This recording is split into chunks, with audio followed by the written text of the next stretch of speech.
প্ৰিয় দৰ্শক, এই ভিডিঅ'টিত মই আপোনালোকক জনাবলৈ চেষ্টা কৰিম UGCৰ PhD এৱাৰ্ড দিয়াৰ বাবে বা সম্পূৰ্ণ PhD প্ৰচেছৰ বাবে কি কি গাইডলাইন আছে, কি ৰেগুলেশ্যন বা নিয়ম আছে আৰু এই কথাটো মই আপোনালোকক UGCৰ যি গেজেট মানে তেওঁলোকৰ নটিফিকেশ্যনটো যেতিয়া গেজেটত পাব্লিছ কৰা হয় তেতিয়াৰ পৰা এইটোক ফাইনেল বুলি ধৰা হয়। গতিকে সেই গেজেটত যি কথা উল্লেখ আছে তাৰ সেইটোকে পঢ়ি আপোনালোকক জনাম। প্ৰথমে মই জনাবলৈ চেষ্টা কৰিম যে PhD প্ৰগ্ৰামৰ কাৰণে এলিজিবিলিটি ক্ৰাইটেৰিয়া কি লাগে, মানে আপোনাক কি অৰ্হতা লাগিব। নম্বৰ 1 কৈছে candidates who have completed A 1 year 2 semester master degree program after a 4 year 8 semester bachelor's degree program। যদি আপুনি এবছৰীয়া মাষ্টাৰ ডিগ্ৰী কমপ্লিট কৰিছে বা দুটা ছেমিষ্টাৰীয়া মানে দুটা ছেমিষ্টাৰ থকা মাষ্টাৰ ডিগ্ৰী আৰু খালি আপুনি এইটো 4 বছৰীয়া ডিগ্ৰী বা 8 semester under graduate degree complete কৰিলে হ'ব, তেতিয়া আপুনি PhD এপ্লাই কাৰণে এলিজিবল হ'ব।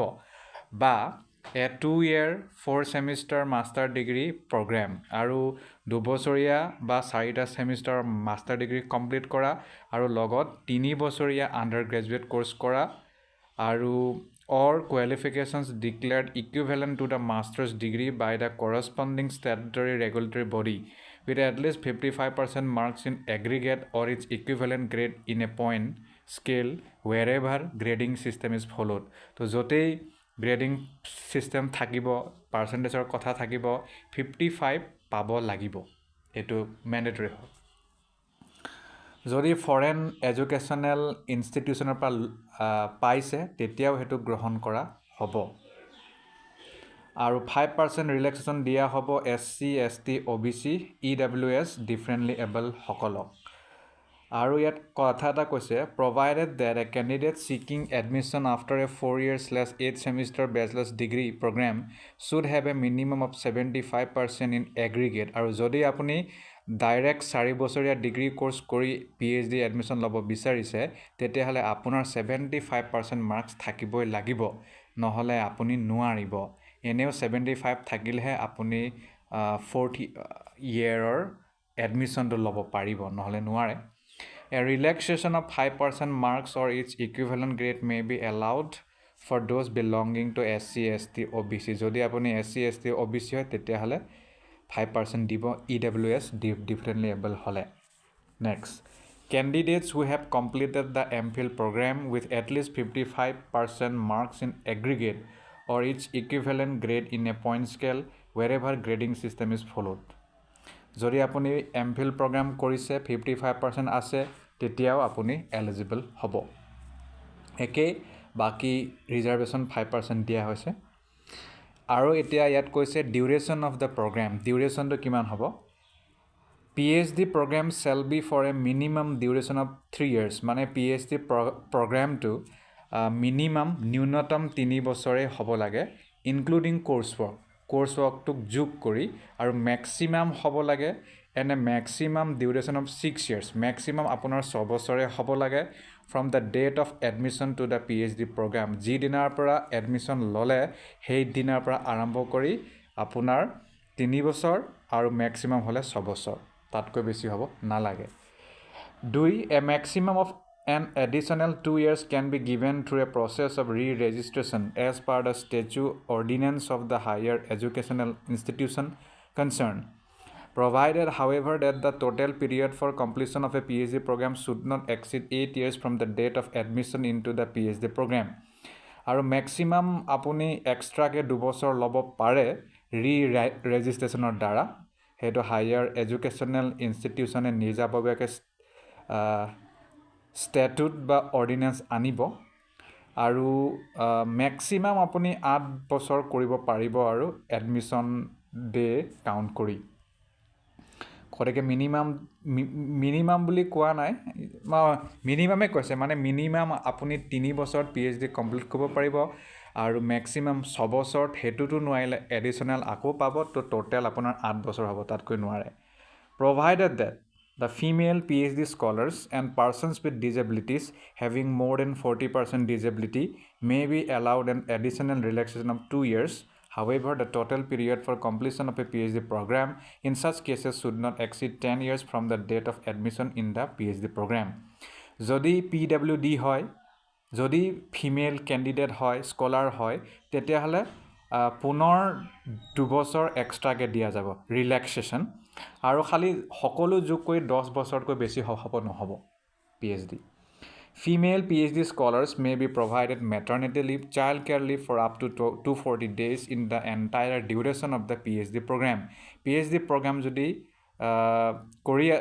PhD প্ৰগ্ৰামত যদি সোমাই আছে PhD স্কলাৰ আৰু যদি মহিলা হয়, মেটাৰনিটি লিভ পাব, চাইল্ড কেয়াৰ লিভ পাব 240 days এণ্টায়াৰ ডিউৰেশ্যনৰ কাৰণে. Procedure for admission. Admissionৰ procedure কি হ'ব? The admission shall be based on the criteria notified by the institution, keeping in view the guidelines/norms in this regard issued by the UGC and other statutory regulatory bodies concerned, and taking into account the reservation policy of the central state government from time to time. Admission to the PhD program shall be made using the following methods. HEIs may admit students who qualify for fellowship/scholarship in UGC NET/UGC CSIR, NET, GET, CEED, and similar national level tests based on an interview. Fellowship যদি qualify কৰিছে, scholarship যদি পাইছে UGC NET, UGC CSIR, NET, GET, CEED বা similar national level test, তেতিয়াহ'লে direct PhD interview বহি PhD seat পাব. বা আৰু HEIs may admit students through an entrance test conducted at the level of the individual HEI. The entrance test syllabus shall consist of 50% of research methodology and 50% shall be subject specific. আৰু নহ'লে উচ্চ শিক্ষানুষ্ঠানে নিজাববীয়াকৈ individual test পাতিব পাৰিব, মানে তেওঁলোকে নিজাববীয়াকৈ পাতিব পাৰিব. তাত আপোনালোকে 50% ৰিচাৰ্চ মেথডলজি পাব আৰু 50% ছাবজেক্ট স্পেচিফিক পাব. Next, students who have secured 50% marks in the entrance test are eligible to call for interview. আৰু ইণ্টাৰভিউত যাবৰ বাবে 50% মাৰ্কছ থাকিব লাগিব এণ্ট্ৰেঞ্চত, তেতিয়াহে মাতিব. A relaxation of 5% marks will be allowed in the entrance examination for the candidates belonging to SC, ST, OBC, economically weaker section and other reservation category. আৰু ইয়াত কৈছে 5% ৰিলেক্সেশ্যন পাব ৰিজাৰ্ভেশ্যন কেটেগৰীয়ে মাৰ্কছত, তাৰমানে তেওঁলোকে 45 পালেই হ'ব. HEIs may decide in the number of eligible students to be called for an interview based on the number of PhD seats available. উচ্চ শিক্ষানুষ্ঠানে PhD seat যিমান আছে সেইমতে ইণ্টাৰভিউৰ কাৰণে কেণ্ডিডেট মতাৰ তেওঁলোকৰ স্বাধীনতা আছে. Provided that for the selection of candidates based on the entrance test conducted by the HEI, a weightage of 70% for the entrance test and 30% for the performance in the interview viva voce shall be given. খালি এটা কথা ইয়াত কৈছে, entrance টেষ্টৰ পিছত 70% entrance টেষ্টত যোগ কৰা হ'ব, 30% ইণ্টাৰভিউত কেনেকুৱা পাৰফৰ্মেঞ্চ কৰিছে সেইটোক যোগ কৰি যাৰ বেছি মাৰ্ক হ'ব তেওঁকে চিটটো দিয়া যাব. Universities and colleges which are eligible to conduct PhD program shall. গতিকে তেওঁলোকে ছাবজেক্ট ৱাইজ, ডিচিপ্লিন ৱাইজ কিমান চিট আছে কি কথা সেইটো ইয়াত কৈছে যে notify a prospectus well in advance on the institution's website specifying the number of seats for admission, subject/discipline wise distribution of available seats, criteria for admission, the procedure for admission and all other relevant information for the candidate. গতিকে কিমান seat আছে, কিমান ছাবজেক্টৰ কি কথা, criteria কি লাগিব, admission procedure কি হ'ব, এই সকলোখিনি কথা ৱেবছাইটত এডভান্সকৈ প্ৰস্পেক্টাছৰ মাজেৰে নটিফাই কৰিব দিছে. Adhere to the national state level reservation policy as applicable. তো য'তে ৰিজাৰ্ভেশ্যন দিব লাগে সেইটো দিবলৈ দিছে. The higher educational institution shall maintain a list of PhD supervisors specifying the name of the supervisor, his or her designation, and the department/school/center, along with the details of PhD scholar specifying the name of the registered PhD scholar, the topic of his/her research, and the date of admission admitted under them on the website of institution, and update this list every academic year. ইয়াত কৈছে যে PhD স্কলাৰৰ সকলো কথাসমূহ কোন PhD scholar কাৰ আণ্ডাৰত আছে সেইটো প্ৰতিটো কলেজৰ ইউনিভাৰ্চিটিৰ ৱেবছাইটত বা উচ্চ শিক্ষানুষ্ঠানৰ ৱেবছাইটত সেইটো সন্নিৱিষ্ট কৰিব দিছে আৰু এইটো আপডেট কৰি থাকিবলৈ দিছে। নেক্সট এল'কেশ্যন অফ ৰিচাৰ্চ ছুপাৰভাইজাৰটো কেনেকুৱা এল'কেশ্যন কৰিব। Eligibility to be a research supervisor, co-supervisor, number of PhD scholars permissible per supervisor, etc. Permanent faculty members working as professor, associate professor of the higher educational institution with a PhD and at least 5 research publications in peer-reviewed or referred journals, and permanent faculty members working as assistant professor in higher educational institutions with a PhD. At least 3 research publications in peer-reviewed or referred journals may be recognized as research supervisor in the university where the faculty number is employed or in its affiliated postgraduate colleges institutes. কৈছে permanent faculty হ'ব লাগিব professor হিচাপে বা associate professor হিচাপে উচ্চ শিক্ষাৰ শিক্ষানুষ্ঠানত লগত PhD লাগিব আৰু 5টা ৰিচাৰ্চ পাব্লিকেশ্যন লাগিব পিয়াৰ ৰিভিউড বা ৰেফাৰ্ড জাৰ্নেলত। আৰু ৱৰ্কিং এজ এছিষ্টেণ্ট প্ৰফেচাৰ আৰু এছিষ্টেণ্ট প্ৰফেচাৰ হিচাপে যদি আপুনি কৰ্মৰত তেতিয়াও পাৰিব। PhDটো লাগিব, ইয়াতো 3টা ৰিচাৰ্চ পাব্লিকেশ্যন থাকিব লাগিব আৰু সিমানে কৈছে।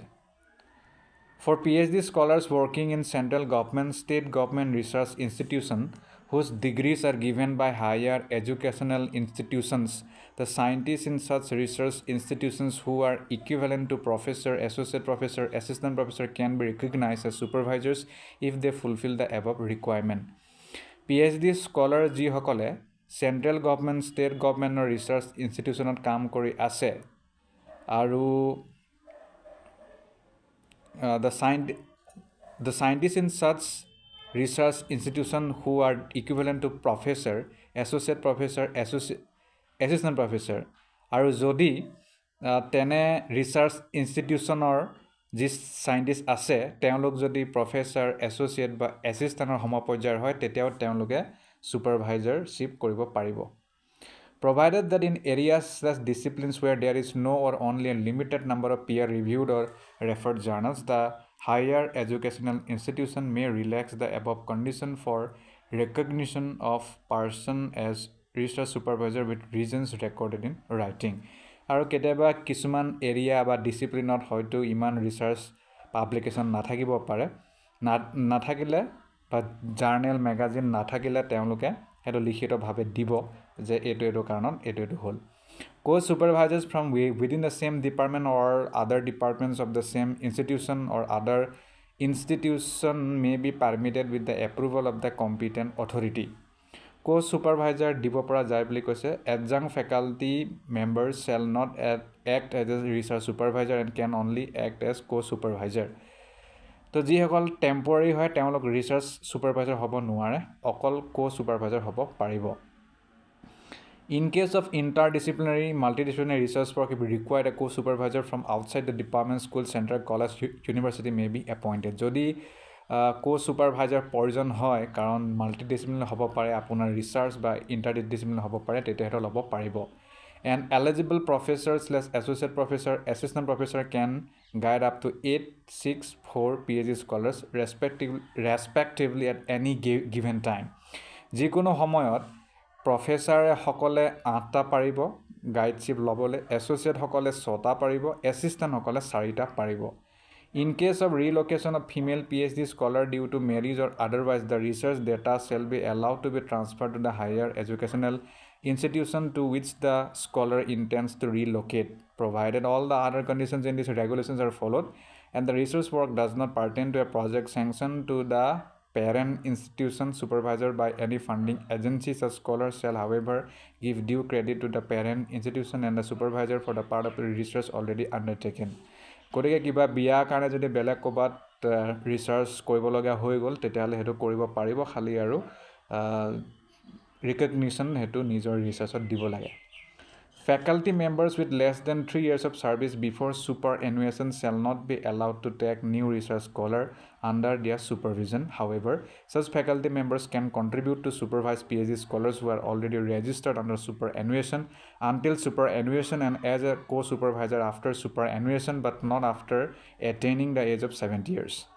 যদি কোনো ফেকাল্টি মেম্বাৰ ৰিটায়াৰ হ'বলৈ আৰু বেছি দিন নাই তো তেওঁলোক 3 বছৰকৈ কম আছে তেতিয়া তেওঁলোকে নোৱাৰিব আৰু যদি বোলে আগৰ পৰা চলি আছে ৰেজিষ্টাৰ স্কলাৰ আছে তেতিয়াহ'লে 70 ইয়াৰ্ছলৈকে পাৰিব তাতকৈ বেছি নোৱাৰে আৰু ইয়াত কৈছে ইণ্টাৰনেশ্যনেল স্কলাৰৰ কথা আমি নাপাতো তাৰপিছত কৈছে research advisory committee and its function RAC there shall be a research advisory committee or equivalent body as defined in the statutes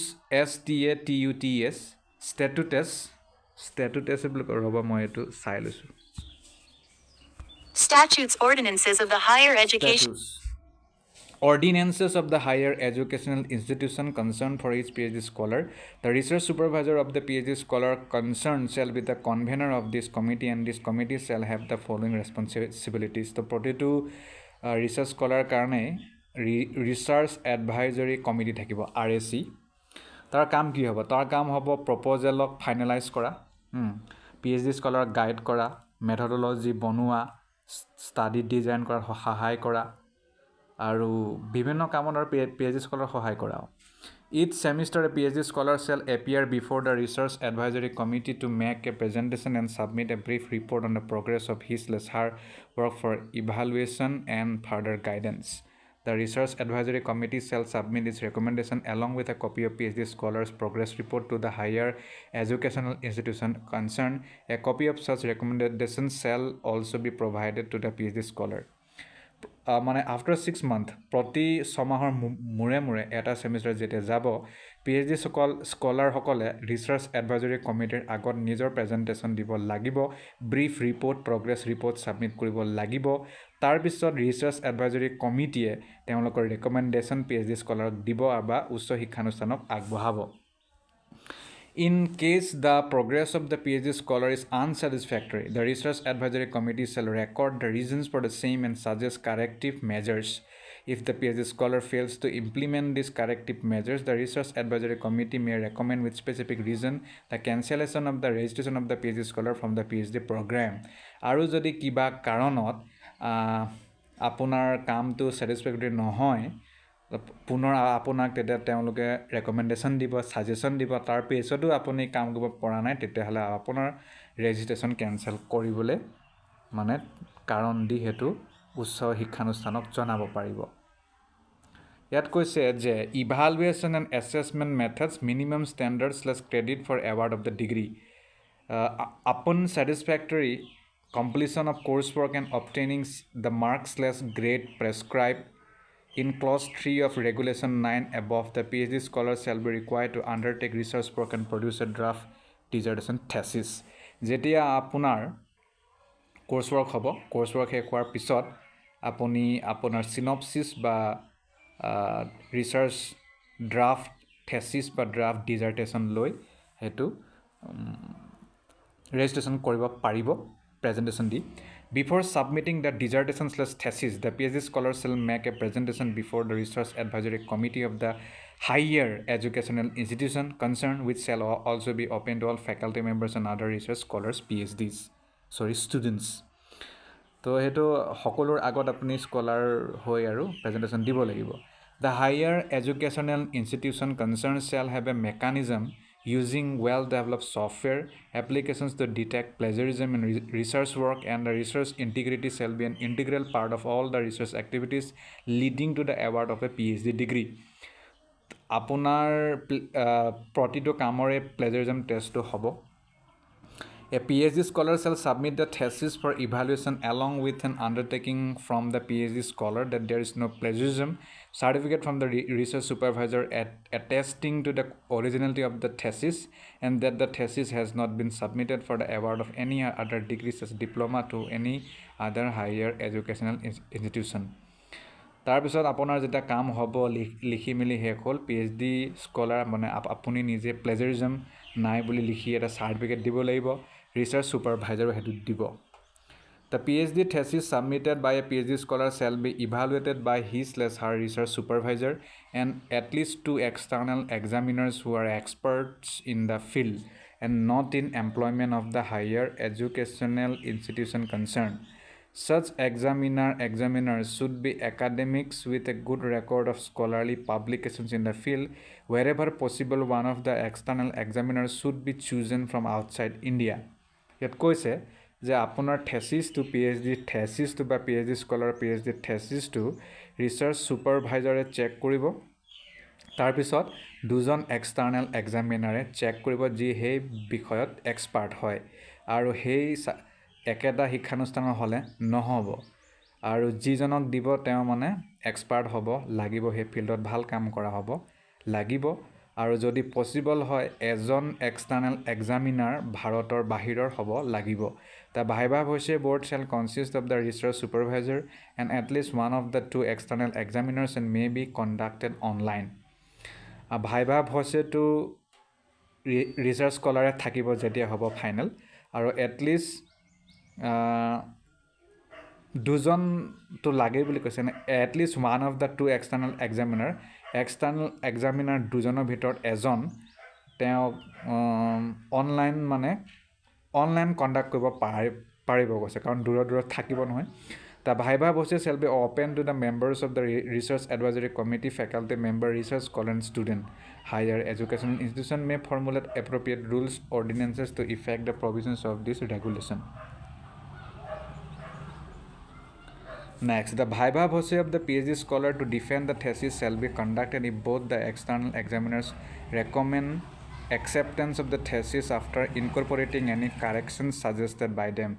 যেতিয়া কাৰেকশ্যন কৰিবলৈ দিব সেই এক্সটাৰ্নেল এক্সামিনাৰ সকলে তাৰপিছত যদি অল ইজ ৱেল পায় তেতিয়াহ'লে আৰু PhD স্কলাৰে নিজৰ থেচিছ ইণ্টাৰভিউত Viva Voce ডিফেণ্ড কৰিব If one of the external examiners recommends rejection, the higher educational institution concerned shall send the thesis to an alternate external examiner from the approval panel of examiners, and the Viva Voce examination shall be held only if the alternate examiner recommends acceptance of the thesis.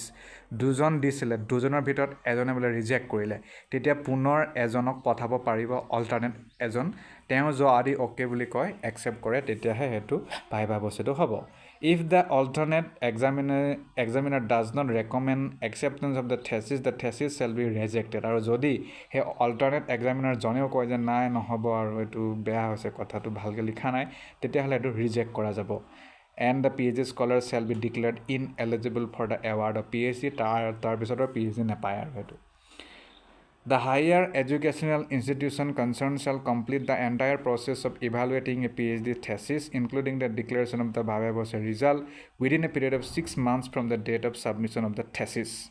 গতিকে সাবমিটটো মানে থেচিছটো যেতিয়া submit কৰিব check কৰিবলৈ কাৰণে তেতিয়া 6 মাহ পিৰিয়ডতে সকলোখিনি কৰিব লাগিব ওকে ওকে তাৰ বাহিৰে তাৰ পিছত আছে পাৰ্ট টাইম যোগে কৰিব পাৰিব NOC লাগিব কথাটো হেতুৱে আৰু একচুৱেল এৱাৰ্ড PhD দিয়া আগত প্ৰভিজনেল সাৰ্টিফিকেটটো দিব যাতে হেতুৱে সহায় কৰে আৰু তাৰ পিছতে ইনফ্লিপ নেটত আপোনাৰ থেচিছ জমা দিব লাগিব ধন্যবাদ